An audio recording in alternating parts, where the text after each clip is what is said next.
Acesse sejaamigo.com.br e conheça os planos. Amigo, viva conexões reais. Olá, para você que nos acompanha, está no ar mais uma entrevista do Repórter MT. O convidado de hoje é Ivo Firmo, coordenador de fiscalização, controle e monitoramento de mercado do Procon de Mato Grosso. Ivo, seja muito bem-vindo mais uma vez ao Repórter MT. Muito obrigado, agradecemos o convite e a oportunidade de falar sobre direito do consumidor para essa audiência qualificada do Repórter MT. É isso. E assim, direito do consumidor que pega bastante aqui nós, né? Porque somos muito festivos, gostamos de uma festa, então assim, esse direito do consumidor de hoje é para falar sobre bares e restaurantes, que às vezes o consumo ali dá uma extrapolada, é cobrado uma taxa que não deveria ser cobrada, a gente quer entender melhor do que se trata. Então, Ivo, para começar esse bate-papo, eu queria entender um pouquinho melhor se esses estabelecimentos, bares e restaurantes, eles podem exigir uma taxa de consumação mínima. É permitido isso? É uma prática legal? Bom, todos os estabelecimentos no Brasil, estabelecimentos comerciais, eles estão sujeitos à aplicação do Código de Proteção e Defesa do Consumidor, que é uma lei que todo mundo conhece, uma lei moderna, uma lei referência mundial, e que ela se ancora em princípios. Então, a lei ela é ancorada em princípios.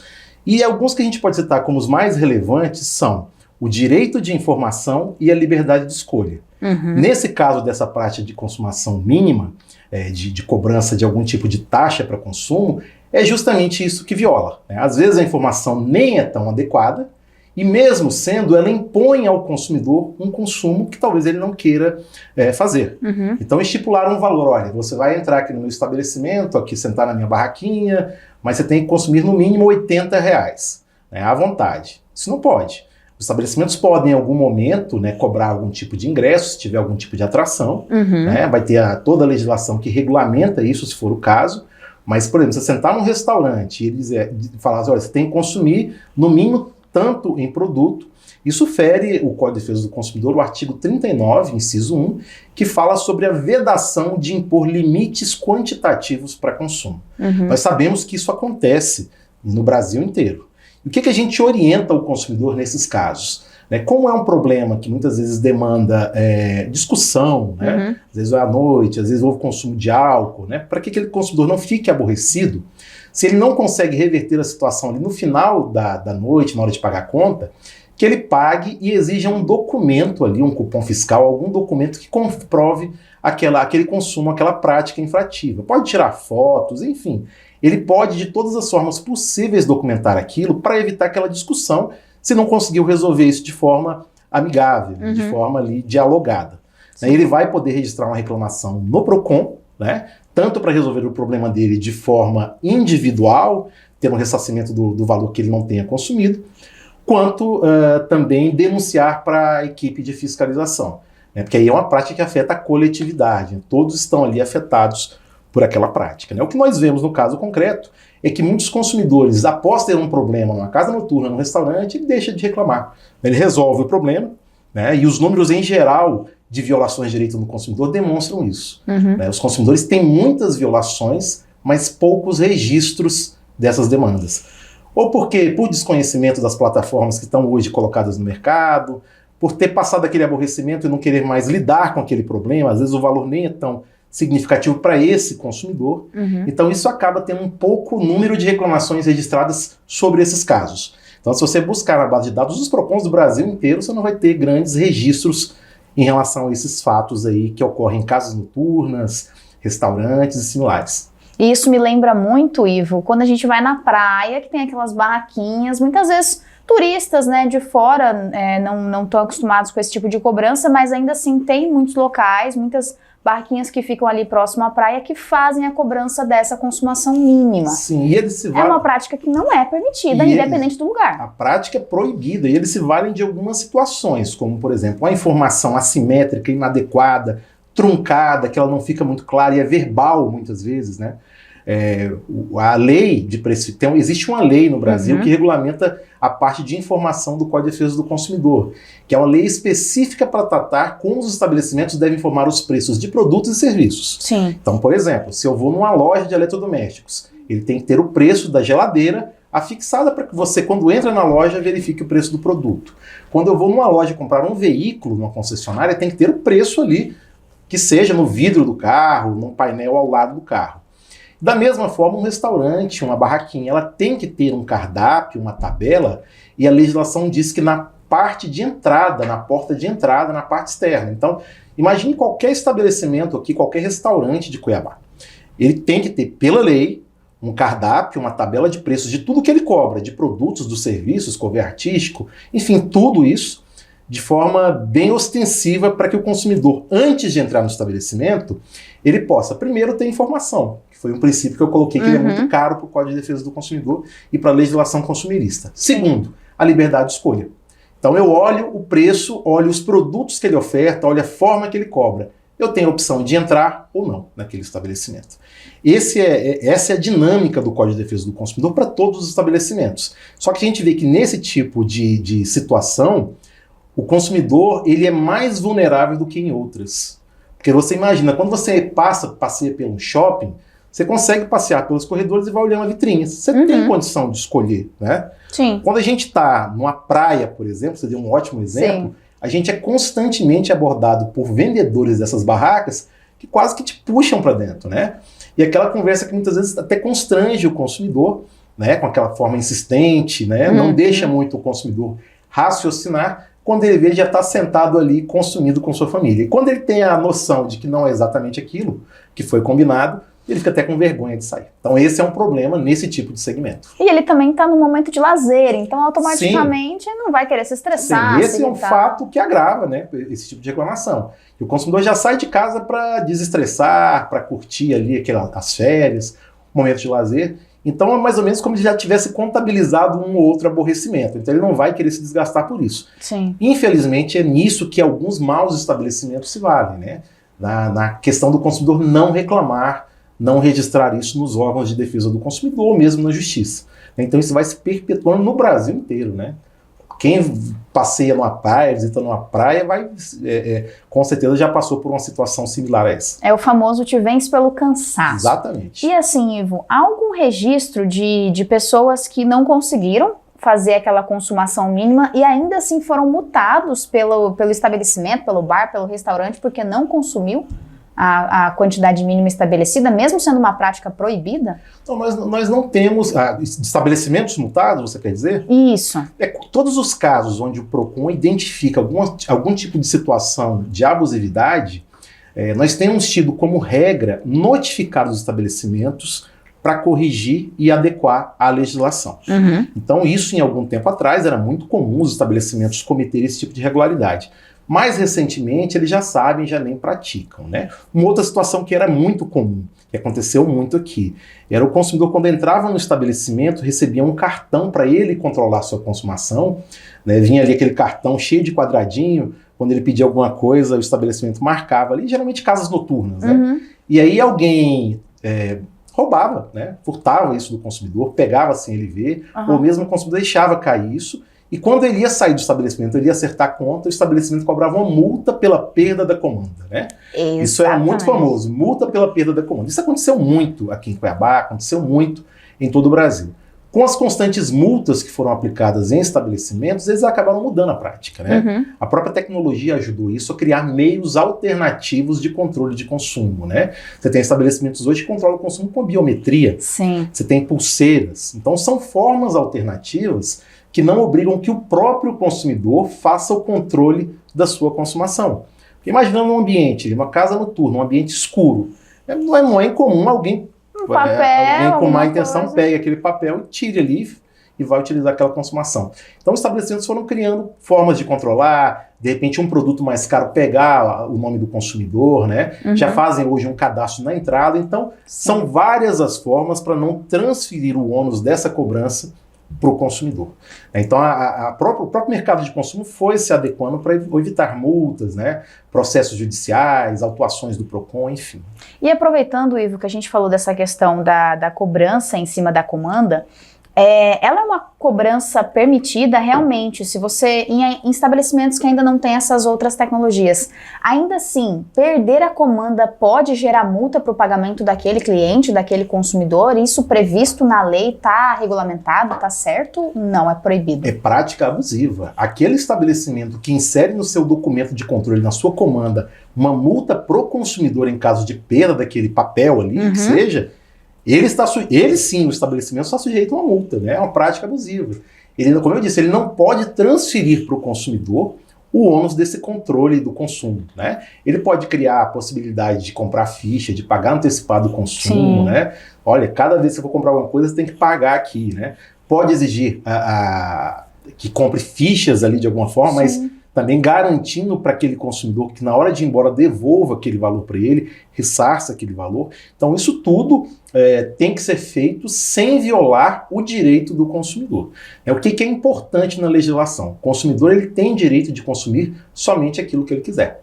Então ele vai para um estabelecimento, ele não pode ser imposto uma cobrança ali desarrazoada, injustificada. Esse é o principal ponto. E aí a gente sabe que o mercado ele é muito dinâmico, então ele cria situações.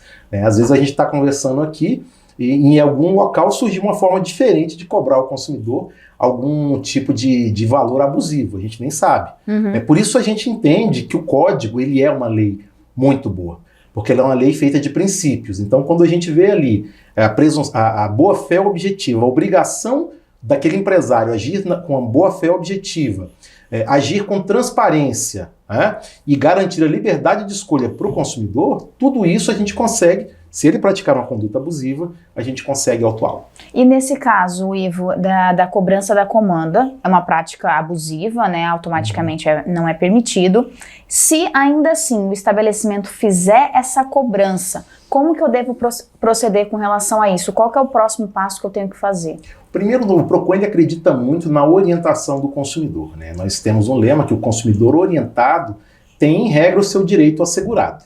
Então é ali, no momento que ele verifica isso, ele argumentar que é uma prática abusiva, né? Muitos consumidores sabem disso, e ele tentar de alguma forma resolver de imediato esse problema. Se ele não consegue, já houve ali, já está no meio da relação de consumo, ele tiver condições, ele paga aquela fatura, pega aquele valor, mas se documente ao máximo, o máximo que ele puder. Que seja com fotos, né? Hoje todo mundo tem um celular com câmera. Já faz vídeo ali na hora. Exatamente. Ele registra uma reclamação através dos nossos canais, estão todos colocados no nosso site do PROCON, para que o PROCON possa ali coibir essa prática. Ele individualmente também vai poder ali pedir o ressarcimento do valor, a depender do nível de constrangimento que ele sofreu no local, pode entrar até com ação judicial. Nós temos histórias de situações em que o consumidor foi exposto ali a um vexame no momento ali da cobrança dessa prática. Então tudo isso é caso a caso, né? Mas o ponto é, o consumidor ele tendo conhecimento do seu direito, ele vai poder fazer valer ali no momento da relação de consumo. E o importante disso é o que a gente colocou, né? Nesse tipo de estabelecimento, depois que passa, o consumidor esfria a cabeça, volta para casa, muitas vezes ele não registra, né? E a gente sabe a infinidade de estabelecimentos que existem no estado de Mato Grosso. Sim. Então muitos continuam fazendo isso até que eventualmente algum consumidor vai lá, manda um e-mail, registra uma demanda, e aí a equipe de fiscalização do PROCON estadual ou de algum PROCON municipal aqui no estado faça a intervenção. E já aproveitando que a gente está falando sobre essa questão de taxa, dentro de um estabelecimento também, de um bar, de um restaurante, existe a questão da taxa de serviço, que é pelos serviços prestados muitas vezes pelo garçom, né? Essa taxa de serviço, na maioria das vezes, é ali na faixa dos 10%. Ela é permitida perante a lei ou então cada estabelecimento pode regulamentar isso como bem entender, como bem quiser? Eu sou obrigada a pagar essa taxa? Bom, isso já foi uma polêmica também, Sim. Já houve uma discussão nesse sentido, mas praticamente desde o ano de 2004, após uma consulta inclusive aqui do PROCON estadual, né, num fórum realizado em Sinop em 2004, que nós submetemos essa consulta ao Ministério da Justiça, ali na época, Departamento de Proteção e Defesa do Consumidor, esse departamento emitiu uma nota técnica em 2004 dizendo o seguinte, olha, a gorjeta, aliás, os 10% do garçom, a taxa do garçom, ou o nome que valha, ele tem natureza de gorjeta. E como gorjeta, ele é opcional. Sim. Então não pode impor esse tipo de cobrança para o consumidor. Então o que a gente tem orientado nas nossas ações de fiscalização, o PROCON de forma institucional? E alguns municípios até têm legislado sobre isso, né? De colocar na fatura, ali na conta, quando emite a conta para o consumidor pagar, que a cobrança é opcional. Ou seja, o consumidor paga se quiser. Às vezes ele ficou satisfeito, é um hábito que a gente sabe que tem no Brasil, em muitos países tem esse hábito até com percentuais diferentes, Sim. mas no Brasil geralmente é 10%. Se ele está satisfeito, ele paga, né? Se ele ficou insatisfeito, não teve um bom atendimento, ali às vezes a casa está muito cheia, né? O atendimento não foi legal, aí ele não precisa pagar, né? E aí tem que retirar aquele valor da cobrança, ele paga só o consumo realmente que foi feito.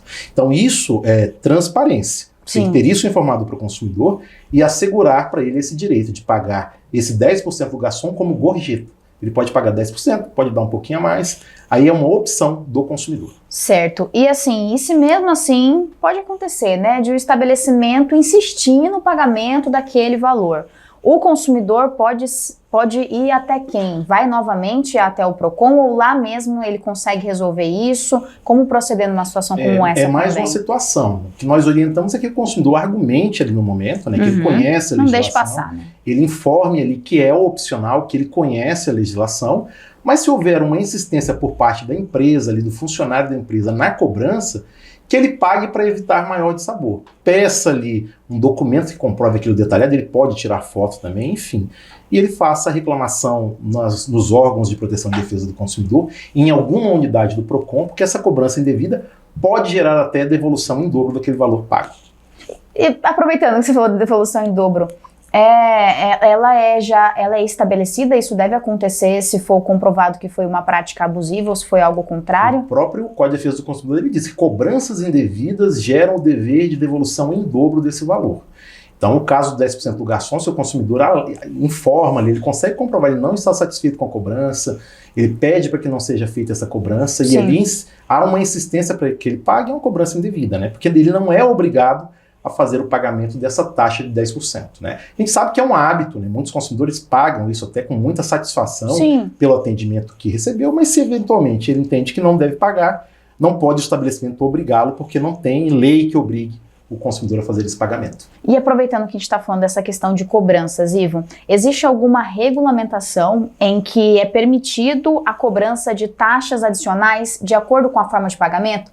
Por exemplo, eu vou pagar no dinheiro ou então no Pix, paguei o valor que foi fechada a conta. Não, eu decidi pagar no cartão de crédito ou então no cartão de débito. E aí o estabelecimento vai lá, pega a taxa que provavelmente é da maquininha e acaba cobrando em cima daquela conta do consumidor. Isso é uma prática permitida para que seja feita ou também se enquadra como abusiva? Excelente questionamento. Durante muito tempo, esse tipo de diferenciação de preço, a depender da forma de pagamento, dinheiro, cartão de débito ou crédito, foi proibido. Então, os PROCONs atuaram muito. Vou dar um exemplo clássico aqui, na hora de pagar combustível num posto de gasolina. Você ia lá, abastecia o carro, estava lá. O litro do etanol era R$ 3,60. Para pagar no cartão de débito ou crédito, tinha um acréscimo. Isso era proibido pela legislação. Mas veio aí em 2017 uma medida provisória que foi convertida em lei que permite hoje preços diferentes. Então hoje está permitido. Então o produto, por exemplo, ele é R$100. E aí, para pagamento no cartão de débito ou crédito tem um acréscimo. Isso pode ser feito com algumas condições. Quais são elas? Primeira condição, informação clara para o consumidor dos dois preços. Então eu tenho lá, para pagamento em dinheiro, com essa caneca aqui, R$100 para pagamento em dinheiro. É um exemplo. Para pagamento no cartão de débito, R$102. Para pagamento no cartão de crédito, R$104. Por que eu dei esses valores redondos aqui de R$100? Porque a limitação da cobrança desses valores gira em torno justamente da taxa da maquininha. Então o que o estabelecimento pode incorporar nesse valor em dinheiro? Justamente a taxa da maquininha. Ele não pode, por exemplo, cobrar 10% a mais, porque nenhuma, pelo menos que a gente tenha conhecimento, nenhum cartão trabalha com essa taxa. Né? Então ele não pode ganhar dinheiro com essa operação. O que ele tem que fazer, o que ele está fazendo no caso, é repassar o custo daquela operação, que foi justamente esse o sentido da lei lá quando foi editada a medida provisória e depois convertida em lei. Era uma reclamação de pequenos empresários, pequenos microempresários. O que eles falavam? Olha, a taxa está muito alta, eu não consigo pagar, esse produto, a margem que eu ganho é muito pequena. Então, me permita aqui, legislador, cobrar a diferença. O legislador permitiu. Sim. Então, o PROCON fez o entendimento, né, notificou as associações comerciais nesse sentido. Olha, pode cobrar, mas primeiro, informe adequadamente o consumidor esses preços, um por um, de forma clara e ostensiva, como diz a legislação. Segundo, sua limitação é o valor da taxa. Perfeito, Ivo. E para a gente poder finalizar a nossa entrevista aqui, falando sobre essa questão de direito do consumidor, outra taxa também, outro valor que costuma ser cobrado em casas de show, festas, restaurantes, né? Principalmente aqui no nosso estado, que tem bastante, a gente é um estado festivo, é a questão do cover artístico. Esse pagamento também, essa taxa, ela é obrigatória? Ou eu posso, vamos supor que eu não tenha gostado daquela apresentação, eu não faz o meu estilo, eu não gostei, eu opto por não pagar. Eu tenho essa liberdade de escolha? Essa taxa já é um pouco diferente. Legal. Na mesma consulta que o PROCON fez em relação ao 10%, Sim. Nós consultamos também desse cover artístico. E o que o DPDC se manifestou? Primeiro que tem que ter informação clara, prévia para o consumidor. Então, por exemplo, eu vou num restaurante. Onde que a informação que a lei diz que tem que ter dos produtos e serviços? Na entrada do estabelecimento. Então eu vou entrar, tem que ter o cardápio ali, com os preços dos produtos e serviços. Então tá lá informado. O cover artístico, R$15, vamos colocar um exemplo. Tá informado ali. Então eu já entro sabendo que vai ter essa cobrança. Segundo, tem que ter uma apresentação ao vivo, né? Então, por exemplo, ele não pode pôr um som mecânico lá, um som ambiente, né? E depois querer cobrar isso. O período que eu estou lá, de repente fica um período muito curto e não teve apresentação, foi no intervalo, também não pode cobrar, né? Em relação a gosto, a preferência musical, infelizmente aí tem que ter informação prévia para o consumidor. Está cobrando, se ele entrou sabendo disso, ele vai ter que pagar, né?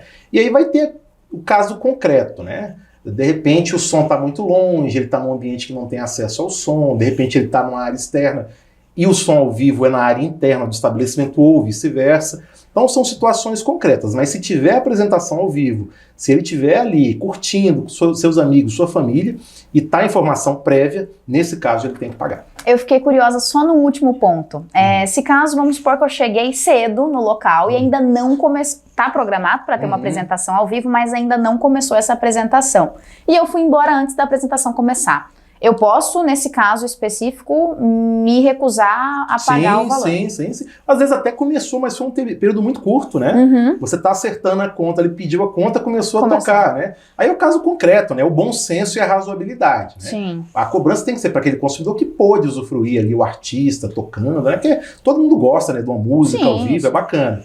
Mas se você não teve ali o período que você ficou, ou porque já estava encerrando, ou ainda ia começar, aí realmente não tem como exigir do consumidor isso, né? É o bom senso e o diálogo. A gente tem acreditado muito nisso, né? No diálogo entre consumidor e fornecedor para resolver esses conflitos de consumo que existem, né, em todos os segmentos, né? Mas o diálogo e, primeiro, o conhecimento do direito do consumidor por parte desse consumidor ajudam muito a resolver esses problemas. Ivo, queria te agradecer mais uma vez por ter participado da entrevista aqui no Repórter MT, esse bate-papo bacana, ter esclarecido muitas dúvidas do nosso público também.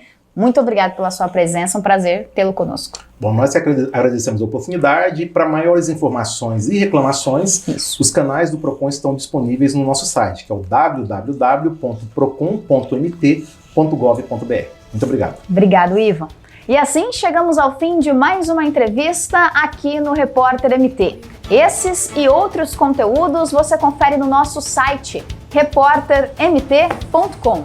Até a próxima!